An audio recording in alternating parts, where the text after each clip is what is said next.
Hey, what's going on, guys? Norsky here. And in this video I'm going to rank every DLC from Battlefield 1 from worst to best. There are 4 total DLCs that have been released in Battlefield 1, including DLC 1, They Shall Not Pass, DLC 2, In the Name of the Tsar, DLC 3, Turning Tides, and DLC 4, Apocalypse. Obviously these rankings will all be based on my opinion, so not everyone will agree, which is great because I love hearing all of your guys' different opinions. So when the video is done, let me know in the comments what your favorite DLC from Battlefield 1 was. Anyways, let's get this video started.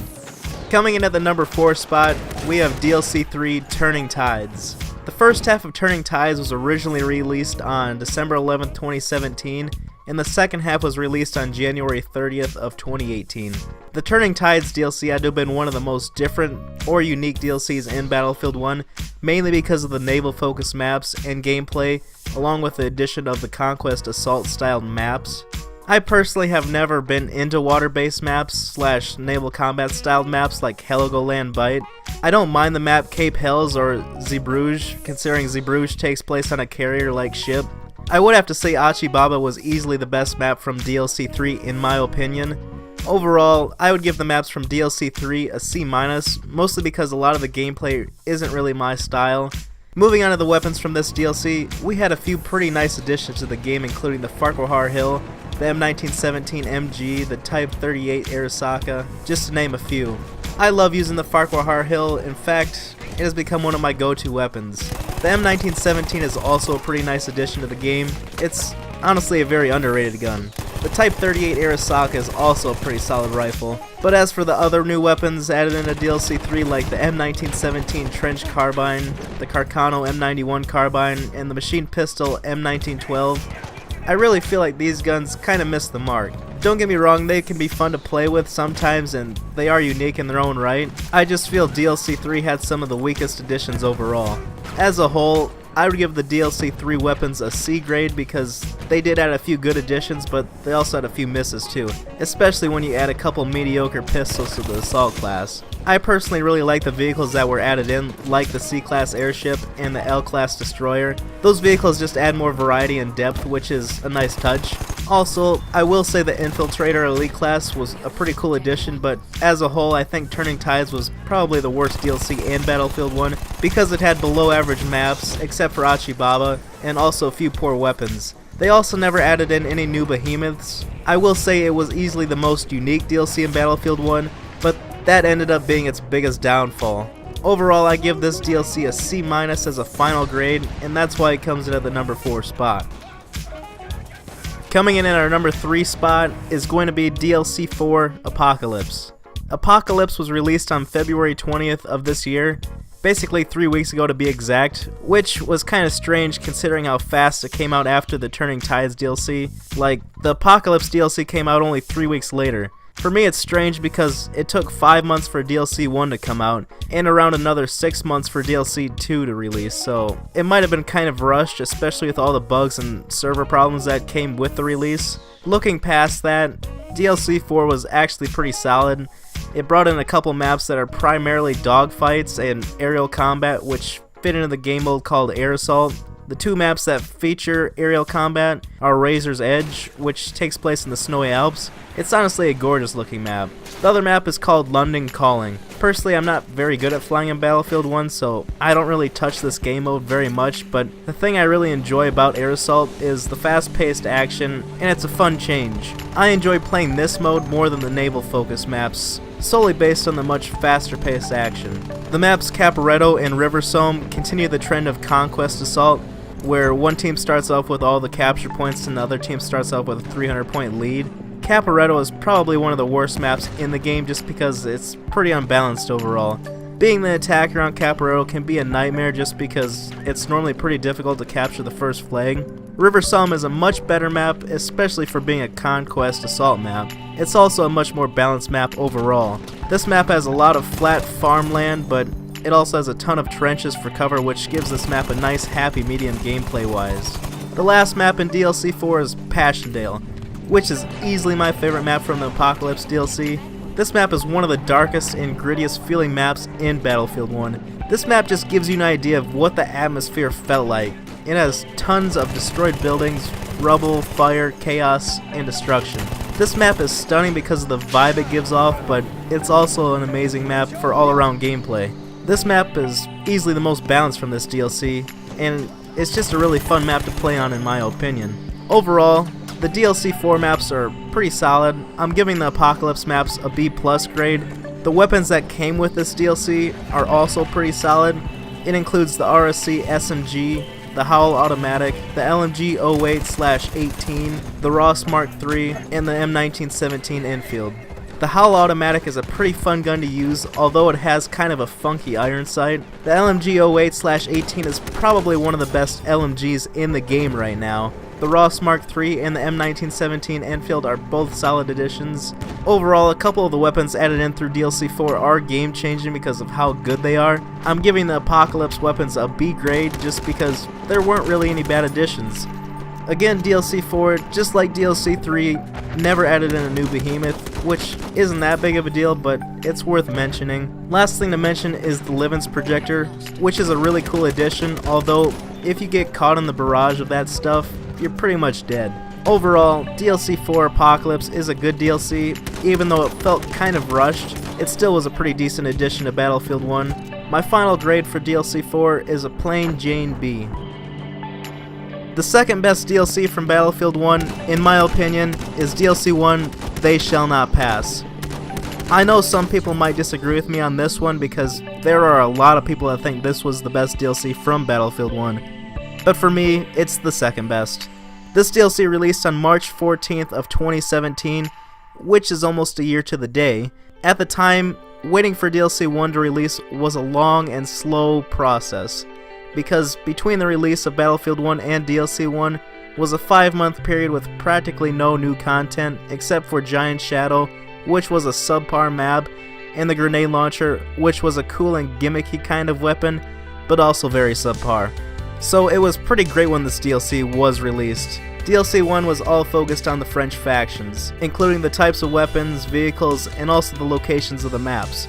It originally came with 4 maps, but 2 maps were released with it a couple months later. The maps from DLC 1 include Verdun Heights, Fort de Vaux, Soissons, Rupture, Nivelle Nights, and Priest de Tahur. Fort de Vaux was a pretty controversial map, just because for most of the game you are just flag hopping in a giant circle. It's one of those maps where you either love it or you hate it. Personally, I like it because it's a fast-paced, tight quarters style of map, although back when you could really spam grenades, this map kinda sucked. Soissons was a solid map. I personally enjoyed the gun battles in the village area and also the flag that's nothing but a bunker style trench. This map featured a pretty cool new behemoth called the Tsar 2C, which is a super heavy tank. Rupture is another map from DLC 1, which I've never really been a huge fan of this map just because it's a sniper's paradise of a map. This map is the one with all the poppy flowers, and at the center of the map it has the most chaotic bridge in Battlefield 1. This map also features the Char 2C as its new behemoth. Verdun Heights is also a pretty fun map, featuring a lot of fire and rubble along with a lot of hills and verticality. Nivelle Nights was released a couple months after DLC 1 came out. This map was the first night map featured in Battlefield 1. Priest de Tahur is also a nighttime map, and was released around a month after Nivelle Nights. Both maps can be pretty chaotic as a whole. Personally, I really like Priest de Tahur, but Nivelle Nights is probably my least favorite map from DLC 1. The maps that were released with DLC 1 are some of the best, so my overall grade for the maps from DLC 1 is an A-. Moving on to the weapons that came with the release of They Shall Not Pass include the Ribby Rolls 1918, the RSC 1917, the Lebel Model 1886, the Shosha, the Sjogren Inertial, and the MLE 1903 Extended. After hearing these guns that came out with this DLC, you know this was a pretty good DLC. The Shosha was an amazing weapon to play with because it was so much different compared to the rest of the LMGs in the game. It was also really good when it first came out. The Ribby Rolls is also a nice addition to the game because it added in another SMG-like gun to the game, and it was also fairly effective. The RSC is an average gun, and the Lebel is also a pretty solid gun. Honestly, there really aren't any bad guns that were released with DLC 1. I'm giving the DLC 1 weapons a grade of a B just because there really aren't any superstar guns that came with DLC 1. Overall, DLC 1 They Shall Not Pass was a really good overall DLC. Great maps, good weapons, plus a lot of other little new additions like I almost forgot to mention that the Trench Raider kit was added in through DLC 1 too, but my overall grade for DLC 1, They Shall Not Pass, is an A-. Coming in at the number 1 spot is DLC 2, In the Name of the Tsar, which is personally and obviously my favorite DLC from Battlefield 1. This DLC was released on September 5th of 2017. The main focus of this DLC is on the Russian Empire and the Red Army. In my opinion, this DLC offered the most content compared to the rest. It had 6 maps, 11 new weapons, and that's not including the extra weapon variants, 4 new vehicles, and much more. The hype for this DLC was pretty high for most of the Battlefield community, just because DICE had been hyping it up for most of the summer, and when it came out, it did not disappoint. At least it didn't disappoint me. The 6 maps released for DLC 2 include Lubkow Pass, Albion, Galicia, Brusilov Keep, Tsaritzin, and Volga River. Lubkow Pass is not the greatest map in the world, but it's also not terrible. It's one of those maps that I could play once in a while, but not all the time. Albion offers kind of a mix between naval combat and normal infantry combat.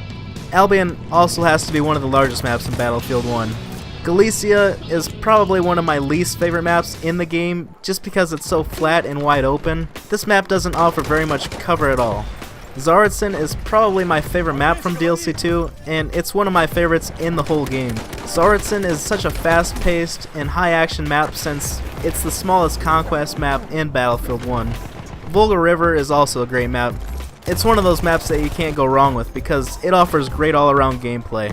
Brusilov Keep is one of those maps where I feel is very underrated and it doesn't get enough love because I personally always enjoy playing on this map. In a weird way, it's kind of similar to the map Rupture, probably because the two teams are divided by a river, and it also has somewhat of a similar map layout. Overall, I would say that at least 4 out of the 6 maps were either really good or really great, so that's why I'm giving the DLC 2 maps an overall grade of an A-. Moving on to the weapons that came out with DLC 2, which include the Model 1900, the SMG 08/18, the Fedorov Avtomat, the General Liu rifle, the Parabellum MG14/17, the Perino Model 1908, the Mosin Nagant M91, the Vetterli Vitali M1870/87, the C93 carbine, the Nagant revolver, and the Obrez pistol. So yeah, that's quite the list of new weapons that were added into DLC 2. The Fedorov is a monster of a gun, probably one of the best and most popular to come from DLC 2. It's practically built like an assault rifle. The Parabellum MG14/17 is also another top tier weapon for its class. This was considered a godly gun when it first came out, and it still kind of is for some people. The Perino Model 1908 is also a pretty good weapon. This gun is one of the more underappreciated/underrated guns in all of Battlefield 1. The General Liu rifle is a solid overall gun. It's a gun that's pretty similar in a lot of ways to the RSC 1917. The Obrez pistol has got to be one of the most polarizing pistols in Battlefield 1. It's also one of the best in the game. I'm not going to go through every weapon that came out in DLC 2 just because it would take quite a while in an already long video, but I also want to mention that the Mosin Nagant M91 and Vetterli Vitali rifle are also pretty solid new additions that were added into Battlefield 1 at the time. The weapons that came out with DLC 2 are some of the best in the game, like the Fedorov, the Parabellum, and the Obrez are all arguably the best in their respective classes. My overall grade for the DLC 2 In the Name of the Tsar weapons is an A+. As a whole, this DLC brought us so much content, and most of it was very good content. This DLC never added in any new behemoths, but it added so many other things that I'm not going to knock it too hard. Overall, I feel that this was the best DLC that Battlefield 1 has to offer, and my overall grade for DLC 2 In the Name of the Tsar is an A. Now, for the most part, most of the community likes DLC 1 and DLC 2 the most. I'm not sure if that's because we're used to them or what. Maybe DLC 3 and DLC 4 will grow on us as time goes on. Let me know in the comments what your favorite DLC has been from Battlefield 1. Whether it's DLC 1, They Shall Not Pass, DLC 2, In the Name of the Tsar, DLC 3, Turning Tides, or DLC 4, Apocalypse. Let me know. Anyways, thanks for watching. If you enjoyed the video, then hit the like button for me, and also if you're new to the channel, feel free to subscribe because I post a lot of Battlefield 1 content. Also, if any of you guys want to follow me on Twitter, I'm at Real Norsky on there, so check it out. Anyways, thanks for watching, and I'll catch you guys later.